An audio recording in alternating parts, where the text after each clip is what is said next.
and welcome to the Flix Forum podcast, where each episode we go back and we look at a Netflix original film in the order of release. Today we have Netflix 398th film from 2021. It's the Indian Hindi language romantic thriller called Haseen Dillruba. It's directed by Vinil Mathew and stars Taapsee Pannu, Vikrant, Massey, and Harshvardhan Rane. I am Jesse. I am your host.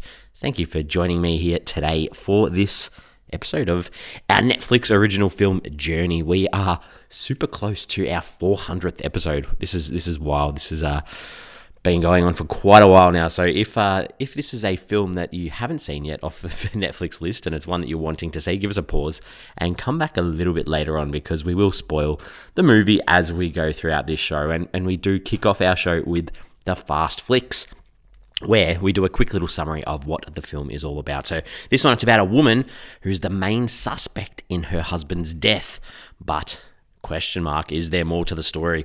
Ooh, I think there is, and I didn't spoil it too much in there. So that's the basis of this film. Let's have a chat about how this one ended up on Netflix, and I guess, you know, the story behind the film. So this one, it started off with the screenwriter Kanika Dilhon, who approached the director Vinil Mathew to make a film based on the script that she had written. Vinil, whose last film was the romantic comedy called Hasse Te Fase, which was released in 2014, said he was eager to make a film based on a different genre. So he agreed to direct the film due to the dark nature of human relationships explored in the script. Actress Taapsee Pannu agreed to the film as she liked the blend of the thriller and romance genres in the script. Apparently, this narrative, or the film, it's based or inspired by various stories, including a Roald Dahl short story called Lamb to the Slaughter. I'd probably suggest Gone Girl might be in there as well. This one, principal photography began on the 18th of January 2020 in Hardwar in India, and then we got to March of 2020 where the production was cancelled due to the COVID-19 outbreak. So filming did pick up again and then wrapped on the 29th of October 2020 in Mumbai. This film, when released on Netflix, it was a part of the top 10 trending films on Netflix in 22 countries across the world, and it was also the most watched Hindi film on Netflix in 2021. So this is a big film, realistically, if you see, because also a sequel was greenlit called Fir Haseen Dillruba, and it was announced in January of 2023, starring the same cast, Pannu and Massey, alongside Sunny Kishore, and it was released on the 9th of August 2024 on Netflix. So this does have another film that we will cover at some stage on this show. The translations around the world for this film. So the direct Hindi translation of Haseen Dillruba, in English, it's Beautiful Beloved. So this is very interesting. There are so many different variations on this title around the world. So if we go in Spanish, it's Beauty and the Enigma. In Portuguese, it's Overwhelming Beauty. French, it's called Bewitching Beauty. Croatian, Beauty That Conquers Hearts. Ooh.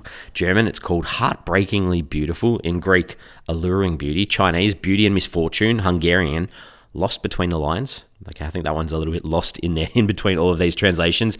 In Japanese, it's called Enchanted by Beauty. In Polish, Beauty That's Captivated Hearts.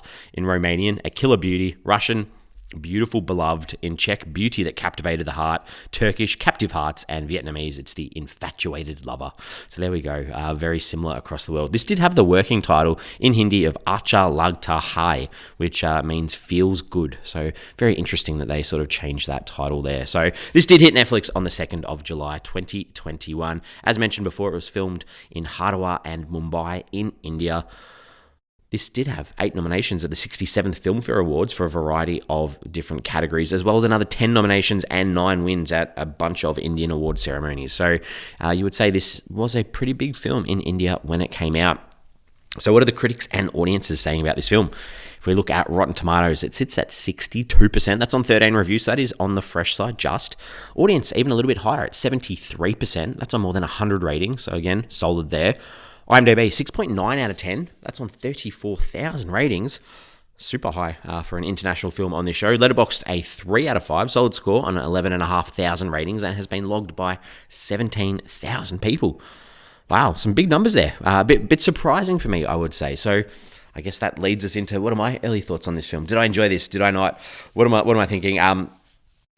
it might be entertaining for some, but for me, I think the film, it really struggles with some shocking representations of what a relationship can be without actually commenting on why parts of these relationships are bad. And that was a real struggle for me throughout this film, especially the first hour. But let's get into it. Let's talk about the characters in this film. I'm only going to talk about 3 characters. There are police officers that are investigating this case throughout the film, but they're investigating this story between this couple. So Rane is our female protagonist. She's the one that we are told the narrative as the audience through her retelling of events to police officers through these flashbacks. So I guess we can talk a little bit about her being an unreliable narrator at times, but she's a middle-class girl. She reads. She especially likes to read crime stories. She has a favorite author. She's intelligent. She's from the city. She knows what she wants. She wants to be swept off her feet, and she believes in her own beauty, I guess, and thinks pretty highly of herself. And in this film, she settles for an arranged marriage. So straight away, that's going to cause a little bit of friction. And to pass time in this relationship where she feels like there's nothing going, she does beauty things like salon shop things like hair and facials and nails. And I'm not sure if they're trying to contrast the intelligence she has with what she's doing, but the movie obviously starts with a murder and is told from her interviews she's the prime suspect. So that's how we hear this story of Rishu, who is the guy that's arranged to marry her. And he's an engineer from a small town, so he's the opposite. She's from a city, he's from a small town. He fixes electronics, he plays around with like medicines or herbal remedies in his spare time. And I guess he's dedicated to start with his quest to build this relationship with Rane. He sees that beauty in her, and he gets her name tattooed on his arm. He reads all of her favorite books. So this guy is full in, but then spends a majority of the film feeling like he isn't good enough for his wife, as he overhears her sort of putting him down to her family and friends, and then she cheats on him with his cousin, and then it sort of switches to this horrible domestic violence criminal almost. It was just wild. Very I really struggled with the way that these two characters treated each other and how they showed their love or respect towards each other as well. The only other character I'll touch on is Neil. This is Rishu's cousin who comes along with these big muscles and good looks, and Rishu, she can't help but want him. And I guess he has her wrapped around his finger and he can run away with her and take her, but he's someone who it appears doesn't like commitment, so he runs, and that causes even greater friction between Rane and Rishu. The director of this film, Vinil Mathew, only his 3rd directing credit. He did a TV movie called The Chosen One, and as I mentioned before, did Haseen Dillruba. So only 3 things, nothing since this film either. So looks like it takes big gaps between making content. All right, some scenes. What are some scenes that worked? What scenes didn't work? I'm going to start with a forgettable. I'm going to reverse the order a little bit just because I think it will help tell the narrative of my thoughts on this film. So things that didn't work. Rishu's mother, not funny at all. I read a lot of commentary that thought, she was hilarious, this older lady. There was one moment where she was trying to convince her son, Rishu, to marry Rane and hurry it up, and goes on about hanging herself and jumping off a roof. Like, not humorous, not funny. I'm not sure where the humor is in that. The first night together after their wedding, Rishu takes Rane home. She's obviously not happy about moving from the city to this town. It's raining. She's jealous of not having a big party or a big welcoming committee when she gets there. And the door blows open. The rain comes in the house. He's there cleaning up the mess. And she just gets into bed and was rude and sort of set up what never felt like a real relationship. Rishu's then told to train his wife in cooking and domestic chores. How gross that that's a part of a film. And the whole sexual seduction by using her cleavage, like Rane uses her cleavage, and then Rishu's working, I think they call them cum medicines. Like, please, it was ridiculous. And then obviously the whole sexual encounter was awkward to watch. And then Rishu obviously is disappointed and turns on Rane, and he rips up their honeymoon tickets, and that was a bit over the top. And then Neil arrives, his love interest I mentioned before, and I feel like this happens a lot in Hindi films, and this sad music kicks in when he almost realizes she's married, I can't have her, and then she's perving on him exercising. It was almost like softcore porn. It was just really weird to watch on the screen. And then Rane, because she's interested in Neil, starts to make tea and cooks for Neil when, she's never done that before. And they go rafting together, and she falls in the water and he carries her out in almost this hero pose. It was just laughable. And then Rishu obviously finds out that Rani and Neil have been together, and he's walking into the water with his backpack. Weird scene before he goes to fight Neil, and then Rishu decides he's going to get revenge on Rani, and he sets up the staircase to make her slip, and he leaves the gas on so she blows the stove up on herself and burns herself. And then when she does burn herself, there's some really poor over the top acting from that, and this just felt really gross. And then there's this reconciliation where Rani tries to get Rishu to push her off a building, and then they hug it out, and then they're okay almost. It was weird. And then Rishu quotes, they're sort of getting back together, and they go on this big car chase with Neil, random, and then their car breaks down. They go to this mechanic almost, and Richard quotes her favourite crime book to her at this almost gas station in the middle of nowhere, and they just go for it in a room there. They finally found their passion in a random, disgusting, old, rundown building. And then Rani, like, there's a moment where she's being interviewed by the police officers, and they want her to confess to this crime, and she won't. She sticks to her story. And then the cops, they put her in this, like, cage, and the cops just belt her. They beat her, and then the performance, she hobbles out so poorly. There's just so much that really didn't work in this film. And I think the one bit, and I've held this to the end, the part that did stand out was the actual, like, we see, the audience sees this in the opening scene, the explosion in the building and the death of Rishu, but the actual follow through of what that looked like, the fight and the chopping off of the arm and the burning or the explosion of the house, that was all okay. But the fact that Rishu gets away with one arm that he's chopped off and he's swimming through the water, I just thought that was a little bit funny anyway. Other than that, let's talk about some themes, some ideas. There's obviously that idea of desire, sexual desire or love, and the idea of settling down and trying to find love rather than having that connection first up. Toxic relationships plays a part, like arranged marriages and domestic violence. And I don't know what it's trying to say on the film because it doesn't really comment on it much, but there is that idea of the need for connection or chemistry and true love driving people to madness to do crazy things too. There's that idea of incompetent police officers throughout. I mean, we do see the police officer 5 years later solve this crime by reading a book, but throughout the film, they weren't investigating any other idea other than what they were settled on. And through the characters too, that idea, we've seen this before in Hindi films, but the idea of city versus rural settings and the longing of home at times as well.